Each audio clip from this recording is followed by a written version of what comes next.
Hi, welcome back to my film and TV channel. Hope you all stay safe and well. We're looking at a series that's been available for a little while, but I was scrambling around the other day for something to watch. I noticed this one called The Hunting Party, which had quite an interesting scenario to it. So I thought, I'll give this a watch. And it was getting okay scores from the public, not so much from the critics. 10 episodes of Hunting Party. It's classed as a procedural crime drama created by J.J. Bailey.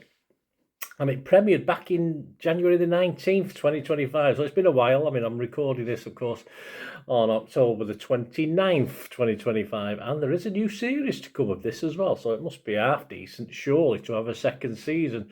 Well, we'll have a chat about it anyway. This first aired from January the 19th on NBC. To April the 7th, 2025. I watched it on something called City TV. So it wasn't the City TV I was expecting, but never mind. We'll talk about it. Aramid Tanubu from Variety website and magazine scored it 70. Really liked it. It said a mix between NBC's The Blacklist and CBS's Criminal Minds.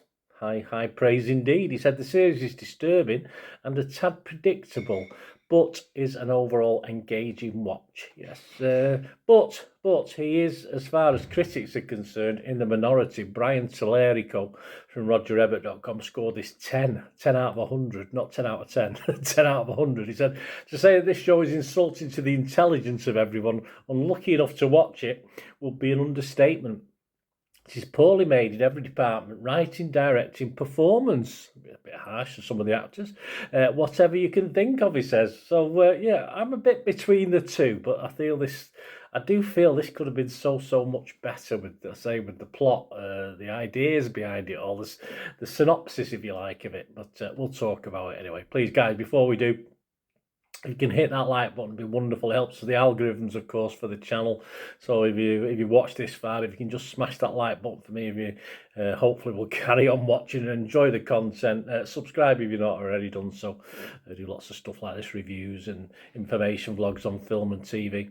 And yeah, contact me, it'd be great if you can. And of course, on YouTube, we have something called, yes, hype points. So if you can spare us any, again, that's another thing, as well as pressing that like button, that helps the algorithms, helps the channel, guys. And if you can help me out, it's always much appreciated. So hit that hype button if you can find it. Some people haven't found it yet, but it should be there somewhere. But it's not. I don't think it's on all. Depending which mode you're watching it in, it's not on every sort of. If you're on a tablet or a phone or a TV, it's sometimes a bit harder to find. But if you can, I'd appreciate it. Thank you. Right, we'll talk back about this. What's it about? Well, after a secret prison, facility, shall we say, hidden underneath the Wyoming countryside. It's a big place, Wyoming, isn't it? I would say I've never been. Suffers an unexpected explosion. The nation's worst serial killers are once again at large. Former FBI profiler Rebecca Bex Henderson is brought back into the fold. Yeah, she's in a casino when it opens, so she's doing jobs in a casino. So there's a bit of a back in the frame for her. Anyway, she's alongside an elite team of soldiers, spies, and special agents to help track down. Although we only see about 3 or 4 of them, to help track down the recapture of these deadly criminals before, of course, they kill again. They fail miserably, unfortunately. That's not a spoiler alert. You'll find that out very quickly. Thrust into a world of intrigue and conspiracy. Yes, we do have some number of subplots in this as well. There's a lot going on in 42 minutes, but we'll chat about that. Bex must grapple with not only her own complex past, but also the enduring mystery of what was happening at this prison and who caused the explosion in the first place. Yeah, so that's the thing with this. It stars Melissa Roxburgh as Bex. We've got Nick Webster, Patrick Sabongwai, I think that's how you pronounce it. My apologies, mate, if it's not.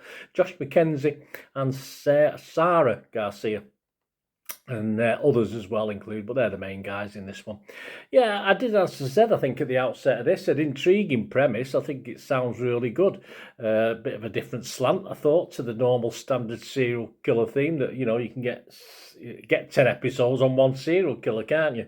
This is probably where this falls down just a little bit.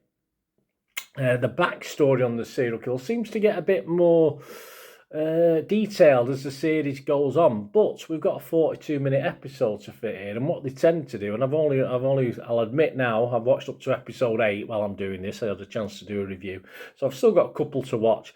But what they seem to be doing is obviously just putting one serial killer in per episode, which is what I've watched so far. So you sort of lose out on what therapy they were getting. They're getting some interesting therapy. It wasn't just a prison of locking them up. They're actually trying things as well to cure them, if you like, which was good. Yeah, there's nothing wrong with that, is there? Nothing wrong with the idea of actually someone rather than just locking him up all day, trying to find out why and cure the person. So it's like a hospital as well, if you like, psychiatric hospital.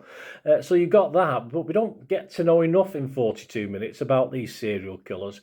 What, the backstory. We get a little bit, of course we do, but we don't seem, there's stuff that's just not explored enough within the constraints of a 10-episode series, where literally you have to put a serial killer in each episode. So we do end up at times with a bit of a lack of tension. That this subject matter should endear, of course. Catching the serial killers is important, but again, it's sort of brushed, it's sort of very quickly done at times, and it just seems all as an afterthought rather than part of a really good story. And as I said, there's lots of little subplots. There's a big cover-up, of course, going on, but even these get a lack of depth, because obviously there's only a few minutes per episode where they can be expanded upon. And it's a great shame. So you've got like 2 or 3 things going on here that probably deserve a series of their own, or sort of have a series like this, but have a couple of serial killers rather than one an episode. Just have a couple over the 10 episodes. It gives you more time to develop other storylines. But having said that, perhaps the storylines aren't that great when we delve deep into it. But of course, it just seems it could have been written a lot better. Everything just feels a little bit rushed.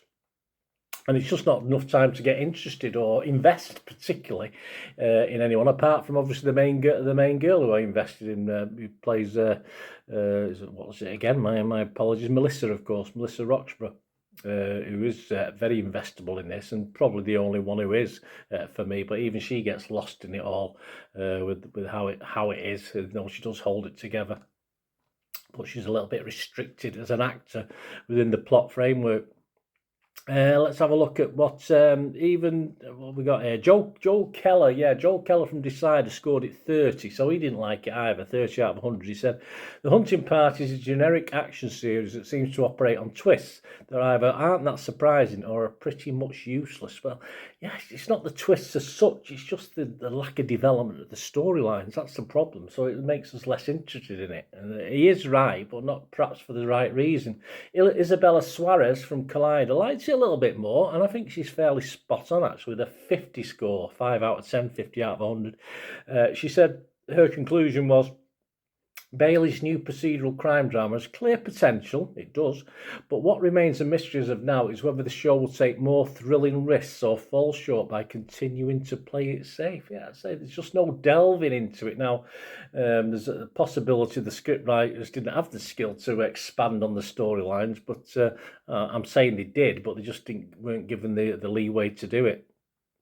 For me, this is a background watch. I can't sit there and concentrate on this even for 42 minutes with a lot going on screen. It's just a little bit bland at times. It's the sort of thing you can do while you're putting together your weekly shopping list or a tax return, and that's how I'd watch it in the background.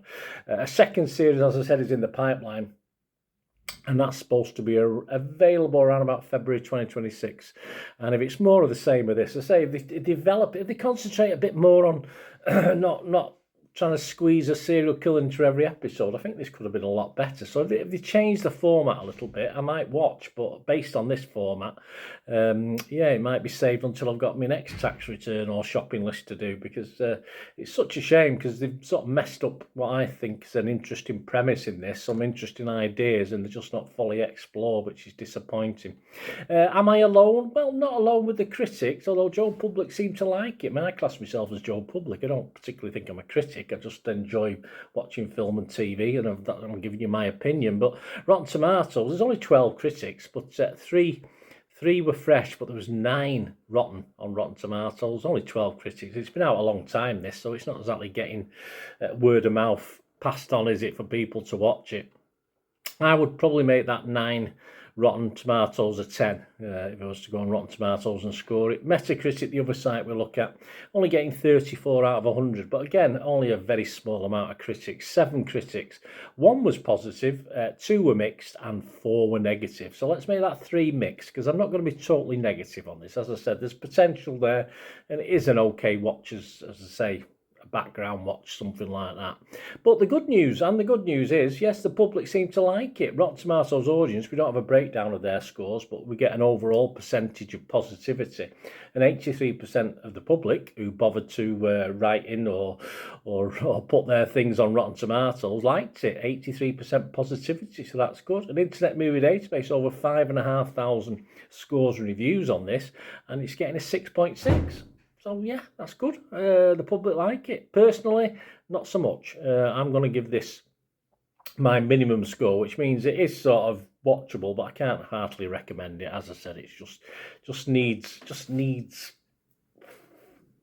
needs improving on what we've got, and it's such a great shame. As I said, there's certain elements of this work, but there's so much doesn't, and it's unfortunate. As I say, less is more, I think, probably in this case. Less serial killers, and more storyline probably could be done, but we'll see for series 2. I'm going to give it a 5, which is my minimum score. If I don't give something a 5, I never rate it anyway. So I'll give it a 5 as say, a background watch, and hoping series 2 might be a little bit better. They might change things, but if they assume something's not broken, they're not going to, are they? But we'll see. Anyway, let us know your thoughts, guys. Great to have your impressions of this series. Let's say it's been a while. You might have forgotten now. You might have watched it ages ago and forgotten all about it, but just try and remind me and remind yourself. Let me know. Please hit those buttons again if you can help the channel out. And if you want to shout out, guys, or to help with the channel by sponsorship, stuff like that, there are ways of doing that. All you ever have to do for just another minute or so is keep watching and listening. I again hope you enjoyed the feature, guys. Thanks for watching. Please, if you did enjoy the content, please give us a thumbs up, and if not already done so, press that subscribe button. If you've not already subscribed, that'd be wonderful. It's free to subscribe, absolutely free. Also, check out my social media links if you want to follow me on TikTok, Instagram, X, Facebook. They'll all be in the description below. And my special thanks to supporters of the channel, yes, Piat6505, who have an eBay shop selling film and TV memorabilia, including posters, books, magazines. There'll be a link again in the comments section. And if you're into your football, don't forget my football stuff on Manchester City, for general football fans, but mainly City fans, of course. Or if you know someone who might enjoy that, give them a kick in my direction. I'll be very, very grateful. And as ever, guys, comments on this feature is wonderful. Anything to do with film and TV, it's always very, very welcome. It's great to talk film and TV. I thank you guys for your support. Stay safe, everyone.